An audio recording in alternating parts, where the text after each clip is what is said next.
Jemi pra në javën e dhurimit të gjakut, aktivitete këto shumë të rëndësishme të cilat kanë filluar në ditën e hënë dhe do të përfundojnë të hënën që vjen. Pra kanë mbetur edhe e shtunia diel për gjithë ju të cilët dëshironi të bëni dhurimin e juaj pikërisht në këtë javë dhe pse e gjatë gjithë vitit është e mundshme. Megjithatë, pse është e rëndësishme të dhurohet gjak, ne kemi vendosur të flasim këtë temë pikërisht me doktor Jeton Zenunin, mjek në qendrën e transfuzionit të gjakut. Përshëndetje doktor dhe mirë se na keni ardhur. Përshëndetje, mirë si u gjej. Është kënaqësi që kemi në studio dhe pikërisht flasim për këtë temë në këto ditë të shënuara le të them të dhurimit të gjakut. Faleminderit për ftesën. Faleminderit. Kisha dashur të më bëj një përkufizim në fillim se sa mund të themi se çfarë është gjaku dhe pse është komponent kaq e rëndësishme për njeriu. Po, gjaku është një ind i lëngët i cili rrjedh nëpër sistemin e mbyllur të qarkullimit të gjakut dhe funksioni kryesor i të cilit është transportimi apo bartja e oksigjenit dhe substancave ushqyese nëpër indet dhe organet e trupit të njeriut dhe në anën tjetër gjaku gjithashtu bar dioksidin e karbonit dhe substancat të cilat nuk janë të nevojshme pra për organizmin e njeriut në mënyrë që t'i largojë ato. Gjaku përndryshe është një strukturë mjaft komplekse biologjike e cila përbëhet prej disa përbërësve të cilat ruhen në kushte të caktuara dhe në kushte të veçanta dhe njëherësh funksioni dhe roli i gjitha këtyre përbërësve të gjakut është i ndryshëm, do të thonë ka një funksion, një rol të caktuar i cili nuk është i njëjtë për këto komponente, për këta përbërës.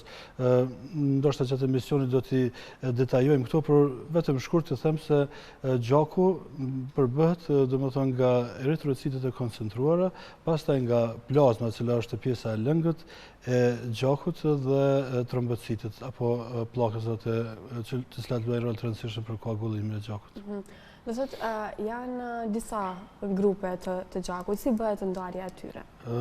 Po, edhe pse gjaku në parem është i njëjtë tek gjithë njerëzit, pavarësisht prejardhjes apo përkatësisë, më mirë të themi, religjioze, racore, etnike, megjithatë njerëzit dallojnë nga grupet e gjakut, njëri nga tjetri. Dhe këto grupe të gjakut caktohen në fakt në bazë të një molekule e cila gjendet në membranën e asaj qelizës kuqe të gjakut, që ne e quajmë si eritrocit, dhe varësisht prej prezencës së atij antigjenit, faktikisht edhe e emërtojmë, do të thonë e caktojmë se cilët grupi takon ai person. Ta zëmë nëse antigjeni A ndodhet në membranën e eritrocitit, atëherë themi se ky person ka grupin e gjakut A. Ai që ka antigjenin B ka grupin e gjakut B, ai që ka antigjenin A dhe B është AB dhe ai i cili nuk ka as A as B është grupi 0. A është e vërtetë që disa grupe janë më të mira se sa të tjerat? Jo, për mendimin tim jo, nuk qëndron ky konstatim. Në fakt, kjo është ndoshta më shumë si një mit dhe disa persona të cilët kanë grupe negative të gjakut krenohen me këtë fakt, por unë mendoj se bazë të përvojës time në punën të cilën e bëjnë në transfuzionin e gjakut, konstatoj se kam marrë në përfundim se secili grup i gjakut e ka të vlerën e peshin e vet, absolutisht. Dhe krejt varet, domethënë se si gjendemi, si është situata me dozat e gjakut, me grupet të caktuara të dozave të gjakut në një moment të caktuar. Për arsye se për një moment mund të kemi dozat mjaftueshme të grupeve pozitive, mirë po ndodh një rast ndonjë fatkeqësi ose individuale ose grupore e cila mund të konsumojë një numër të madh të dozave të një grupi të caktuar të gjakut, edhe ato pozitive, kështu që në atë moment mundemi për njerë, do më thonë të mbetemi de facto edhe po një grup të pozitiv të gjakut. Në anën tjetër, grupe negative të gjakut po ashtu kanë vlerën e vetë, po dyshim, për arsye se janë më të rralla dhe kjo është ajo, ndoshta veçuria e këtyre grupeve negative të cilat çmohen jashtëzakonisht shumë. Në anën tjetër, ndoshta për ata të cilët nuk e dinë, për shembull grupi 0 negativ është grupi universal i gjakut, i cili në rast se kemi ndonjë emergjencë apo fatkeqësi dhe nuk kemi kohë që t'i bëjmë ato caktimin e grupit gjakut, pastaj përshtatshmërinë mes grupit dhuruesit dhe të pacientit, është një grup i gjakut i cili mund ta transfundojmë, domethënë tek pacienti pa bërë kurfar përcaktimi para grupit gjakut apo test të përshtatshmërisë grupeve gjakut. Do të thotë janë disa lloje grupe të gjakut që janë më të rralla, le të themi. Po. Aty ka gjendave. Po, domethënë tek ne tazemi në Kosovë, grupi më i shpeshtë i gjakut është 0. Diku ka 40%, 40%, me njerë afër është grupi i gjakut A, i cili është 39-40% edhe ai. Më të rrallë normalisht grupi i gjakut B dhe më i rrallë është grupi i gjakut AB. Këto janë domethënë për grupet gjakut sistemit ABO, ndërkaq kur flasim për RH faktorin, ai që është plusi dhe minusi, atëherë padyshim se aty përcakton faktikisht antigjeni D, domethënë tash tjetër, i cili nëse ekziston në membranën e eritrocitit, faktikisht ky person themi se është RH pozitiv, ndërkaq nëse mungon ky antigjeni D, themi se ky person është RH negativ. Dhe në përqindje tash, masi jemi të përqindje, dikon edhe në gjithë botën konsiderohet se edhe në Kosovë nuk kemi përjashtim që përqindja e grupeve RH pozitiv janë diku 85%, RH negativ është vetëm 15%, dhe kjo është ajo veçoria që i bën këta personat që janë RH negativ ndihen pak më të veçantë, pak më të rrallë dhe normalisht se është për të ndier, domethënë pak sa më i veçantë. Për shkak të përqindjes. Sa është e rëndësishme me ditë grupin tënd të gjakut? Edhe si shoqëri sa jemi të informuar me këtë pjesë? Di raste të shumta kur një çift i cili është duke planifikuar fëmijë duhet të di se sa përshtaten sa i përket grupit të gjakut. Të drejtën, kjo është një pyetje shumë me vend, një prej pyetjeve më interesante të cilat mund t'i bëhet një transfuziologu, për arsye se përcaktimi i grupit të gjakut është shumë i rëndësishëm, si për meshkujt ashtu edhe për femrat. Mirë po, unë këtu duke marrë parasysh për referencë pyetjen tuaj, kisha pas dëshirë të vë theks të veçantë tek gjinia femrore, edhe në veçanti tek nënat e reja, domethënë gratë të cilat kanë vendosur, janë martuar dhe kanë vendosur që të planifikojnë jetë bashkëshortore, domethënë që të bëhen nëna. Gjëja parë e cila do të ishte me rëndësi në momentin që një grua ngelet shtazën është që të caktohet grupi i gjakut.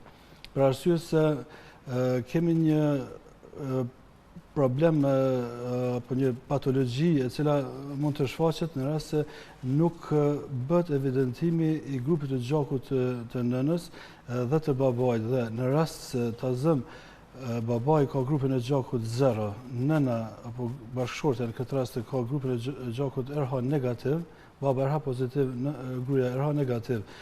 Nëse fëmiu trashëgon antigjenin, domethënë RH pozitiv nga babai, momentin që në fund të lindjes, domethënë kur shkëputet e placenta dhe ka kontakt gjaku i nënës me gjakun e foshnjës, i cila po lind, atëherë mund të vijë deri te sensibilizimi i nanës dhe automatikisht krijimi i antitrupave, për arsye se nana de facto e njeh si trup të huaj atë antigjenin pozitiv, tash si një lloj ushtrie që e vren, që është një sulmon dikush i huaj, se nuk e njeh se ajo e ka eritrocitin RH negativ dhe fillon formimi i antitrupave, dhe këtu është shumë e rëndësishme domethënë që tepen rrogami, domethënë edhe gjatë shtatëzanis, po edhe pas lindjes, domethënë pas lindjes parë, 72 orë të para, dhe normalisht lindje tjera do të jetë mbrojtur, domethënë ajo foshnja e dytë. Për arsye se problemi harrova të cek është tek fëmia i dytë, më shumë se te i pari, se tek i pari nuk ka pas kontakt gjaku i fëmijës me nënën, domethënë ka qenë krejt pothuajse mbyllur, edhe pse në barkun e nënës, ndërkaq që momentin kur vjen fëmia i dytë, nana i ka të gatshëm këta antitrupa, dhe momentin që edhe fëmiu i dytë ka trashëguar grupin RH faktorin e babait, është pozitiv, atëherë këta antitrupa që janë të gatshëm e sulmojnë eritrocitet, qelizat e kuqe të foshnjës dhe mund të vihet të një patologji tash varësisht prej nivelit të shkatërimit të qelizave të kuqe të gjakut, mirë po mund të përfundojë edhe me fatalitet për fat të keq.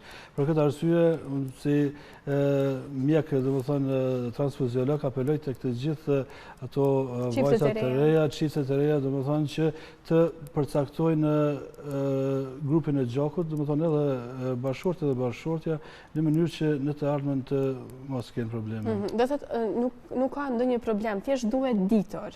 Duhet ditur dhe të merren masat para praktikës. Vetëm mjafton që të caktohet grupi i gjakut, RH faktori, në këtë rast RH faktori është më rëndësishëm se sa grupi i gjakut, ai plusi së minusi, dhe në këtë rast domethënë informohet edhe ginekologu i cili mbikëqyr mbarvajtjen e shtatzënisë, procesin e shtatzënisë, dhe domethënë mjafton që t'japin këto antitrupa. Ato është një injeksion na quajmë Rogam, edhe gjatë shtatzënisë edhe në fund të domethënë pas lindjes, 72 orë të para pas lindjes, edhe kaq mjafton, domethënë që të sigurohet edhe foshnja, dytë edhe nëna që të rritë domethënë pa mëra. Në përgjithësi, ka ndonjë statistika, po është këtë rastësore foshnja grupin e cilit prindë merr? Unë nuk e di, nuk kam informata, por është... Nuk është diçka reguluar me organizëm në tim, është rastësore. Nuk më ka rastis me lexu dhe statistikat e këtilla, mirë po, ka pas raste për shembull, unë jam dëshmitar i cili kam përjetuar dhe raste kur nëna për çfarëdo arsye nuk e ka marrë Rogamin, faktikisht fëmija ka pështu pas një problem. Domethënë e njeh ato nëna, edhe kemi komunikuar gjatë procesit të shtatzënisë, edhe tash janë shumë falendëruese se i kemi marrë ato masat e domosdoshme, domethënë të cilat megjithse nuk është ndërmarrë ai hapi i dur, megjithatë janë disa masa të tjera, pastaj të cilat ne ndërmarrim në mënyrë që dëmet jenë sa më të vogla. Dhe fatmirësisht deri më tash, domethënë përfundimi ka qenë gjithmonë pozitiv. Pozitiv, nuk kemi pas raste fatale, fatmirësisht. Ndërkohë, për gjakun ka shumë për me folë, me të le të koncentrohemi tek dhurime. Pse është e rëndësishme të dhurohet gjak?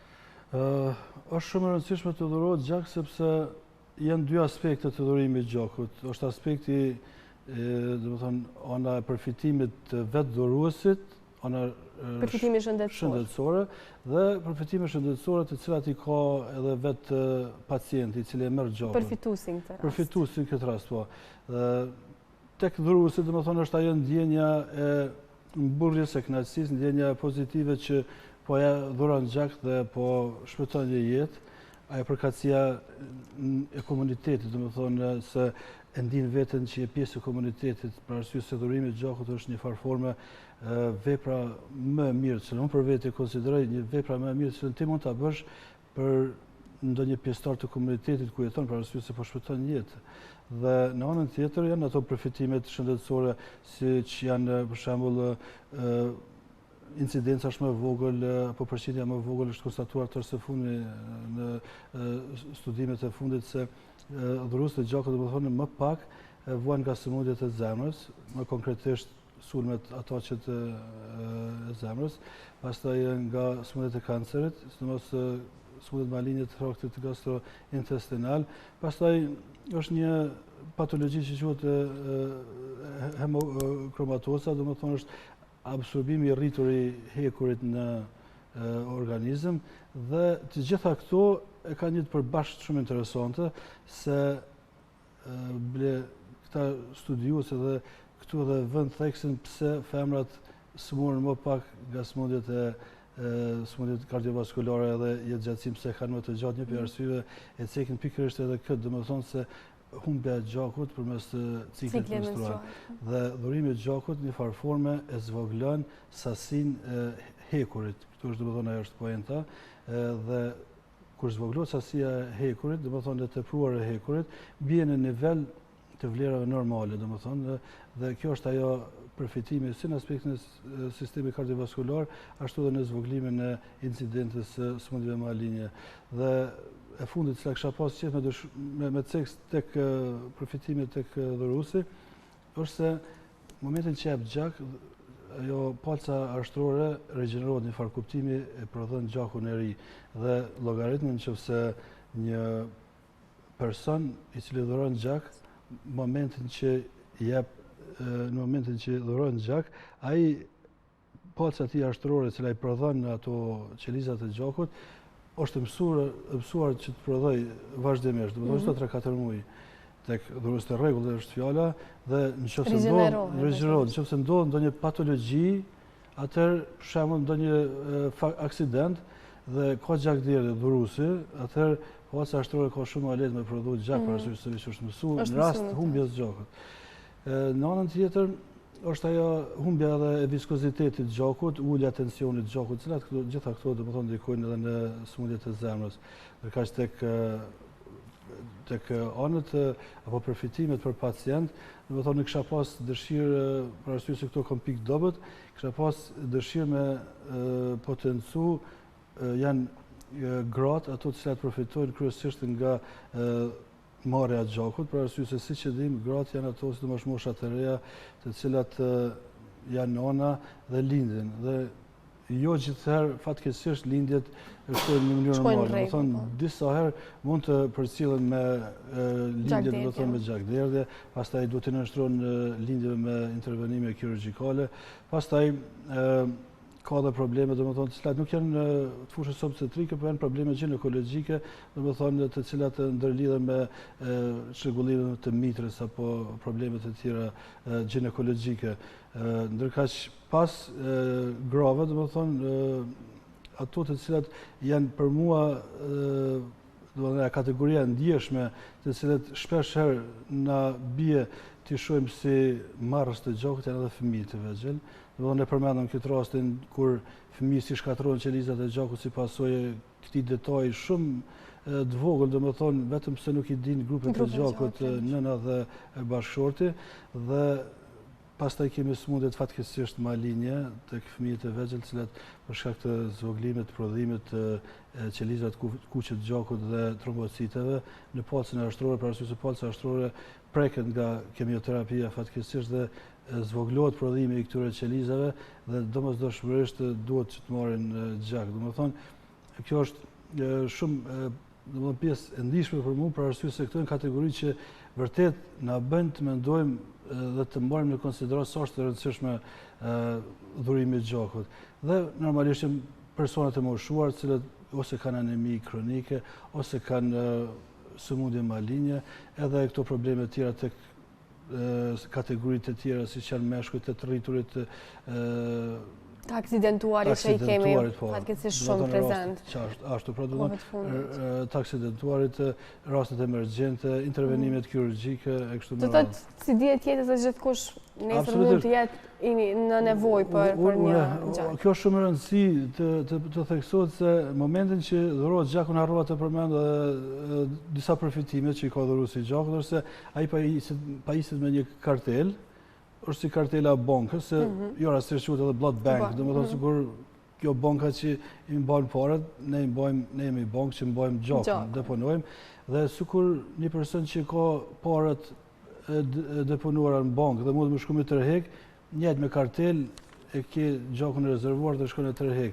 Dhe gjithashtu janë edhe 2 ditë pushim, domethënë, me ligjin e ri të transfuzion të gjakut, po në punë. Kështu që besoj që ka arsye. Janë gjitha kushtet në fakt për me u dhuru gjaku. Megjithatë, shkurtimisht, kush mund të dhuroj gjak? Po, gjak mund të dhuroj një person të cilin mjeku transfuziolog pas ekzaminimit fizik, mjekësor dhe analizave laboratorike konsideron se i plotëson gjitha kushtet për të dhuruar gjak në mënyrë që të mos e dëmtoj shëndetin e tij fillimisht, dhe gjithashtu që gjaku i dhuruar apo preparatet e gjakut të mos dëmtojnë faktikisht edhe marrësin. Duhet të jetë i moshës 17,5 deri në 65 vjeçar, duhet të jetë mbi 50 kg peshë trupore, pastaj duhet që të ketë një nivel të caktuar të hemoglobinës dhe të hekurit, domethënë që të mos jetë anemik, dhe disa parametra të tjerë, domethënë të cilat ne i marrim parasysh gjatë ekzaminimit mjekësor, ndërkaq që ata të cilët faktikisht e kundërta e dhuruesve të rregullt të gjakut, domethënë është kur një person nuk mund të dhurojë gjak, ato janë domethënë raste kur nuk mund të dhurojë gjak përkohësisht, apo domethënë ato ndalesat e përhershme të dhurimit të që gjakut. s'ka mundësi me dhuru gjak. Ndërkohë, meqense jemi në javën e dhurimit të gjakut, jeni të kënaqur me interesimin edhe me sensibilizimin, me përkrahjen e mediave në këtë rast, apo përmendim këtu edhe faqen e juaj që është krejtësisht humanitare, familja dhe shëndeti në Facebook, një faqe në cila ka grumbulluar një numër shumë të madh të përdoruesve të këtij rrjeti sociale dhe aty shkëmbehen informacione dhe përvoja të ndryshme sa i përket edhe dhurimit të gjakut në këtë rast. Po, faktikisht roli i mediave është krucial, është kryesor dhe pa ndihmën e mediave fatkesisht puna jonë nuk do të ishte kjo që është. Ne jemi shumë të kënaqur me punën, me numrin e dhuruesve vullnetar të gjakut deri më tani. Për shembull, ne kemi të organizuar çdo ditë aksione për dhurimin e gjakut, nganjëherë nga 3 aksione, shtuar kësaj edhe aksionet të cilat organizohen normalisht në qendër për transfuzionin e gjakut. Po ashtu edhe në grupin që ne përmendët në Facebook Familja Shëndeti, edhe atje përpiqemi që të jemi sa më shumë aktiv, domethënë që të sensibilizojmë masën sa më shumë për dhurimin e gjakut. Edhe një informatë që harrova të po të mësoj, cila shumë e rëndësi, është se kur falim për gjakun dhe komponentet e gjakut, faktikisht duhet të dim se një dhurues i gjakut mund të shpëtojë 3 jetë. Dhe për ta zbërthyer shumë shkurt, domethënë kur e marrim ne gjakun, se dikujt i intereson çfarë ndodh me atë gjakun, atë pjesën e gjakut, po ne e ndajmë në përbërës të ndryshëm. Dhe secili prej përbërës të ndryshëm ruhet në temperatura të ndryshme. Është mrekulli kjo puna e gjakut. Dhe secili përbërës ka një rol caktuar, jo të njëjtë. Për shembull, eritrocitët e koncentruara jipen atje ku ka anemi, domethënë personat, pacientët të cilët vuajnë nga anemia, pastaj plazma freskët e ngrirë, e cila ruhet në temperatura të ngrira -30 gradë Celsius, ruhet për 1 vit, dhe kjo zakonisht jepet tek djegjet e ndryshme, pastaj tek gjakderat të mëdha. Në rastin e eritrocitëve të koncentruar harrova të përmend se ka një afat shumë të kufizuar të jetë gjatësisë, 42 ditë vetëm. Për këtë arsye dhe është shumë e rëndësishme që kemi vazhdimisht dhurues të gjakut. Domethënë jo vetëm këtë javë, po në vazhdimsi në mënyrë që stoqet tona të gjakut domethënë të jenë vazhdimisht të mbushura me doza të mjaftueshme të gjakut, për arsye se gjithmonë ekziston nevoja. Gjithmonë domethënë unë them minimum 150 doza në ditë domethënë gjak shfrytëzohen nga spitalet e qendrës QKUK-s. Dhe e treta, mos më bësh të përmend trombocitet, të cilat luajnë rol të rëndësishëm për ndërprerjen e gjakderdhës. Domethënë këto zakonisht prapi përmendim një kategori shumë e ndjeshme e pacientëve, domethënë shkojnë tek pacientë që kanë gjakderdhë, po tek sëmundjet malinje. Kështu që ne mendoj dhe apeloj tek gjithë qytetarët të cilët kanë mundësi, kanë gëzojnë shëndet, janë të moshës së re, edhe ne për dallim prej gjitha vendeve tjera europiane, ku synojmë të shkojmë dhe standardin, sidomos të dhurimit të gjakut të cilën e synojmë domethënë në vazhdimsi, apeloj se dëshiroj të nënvizoj se ne kemi shumë popullat potencial, kemi shumë moshë, një përqindje të madhe të moshës së re, dhe për dallim prej vendeve tjera, nuk kemi këtë potencial të cilën tjerët na kanë lakmi. Dhe është ajo që e cekët që domethënë dhurimi i gjakut i jep shans për jetë dikujt. Dhe kjo është shumë e rëndësishme, domethënë. Për ta kufizuar, pra çdo dhurues i gjakut është hero në mënyrën e vet, ai ka shpëtuar jetën e një nane, një fëmije, apo edhe kujdo që ka pas. Kishte më qenë për kufizimin më i mirë për një dhurues të gjakut. Unë ju falenderoj shumë për punën e vazhdueshme, jo vetëm gjatë kësaj jave, për punën e vazhdueshme që bëni. E këtu falenderojmë edhe gjithë ata të cilët janë dhurues të rregullt të gjakut. Ju falenderoj edhe për pjesëmarrjen në këtë emision, duke na dhënë këto detaje shumë interesante. Një falenderoj shumë për kohën që na mundsuat. Ishte shumë kënaqësi që kisha në studio.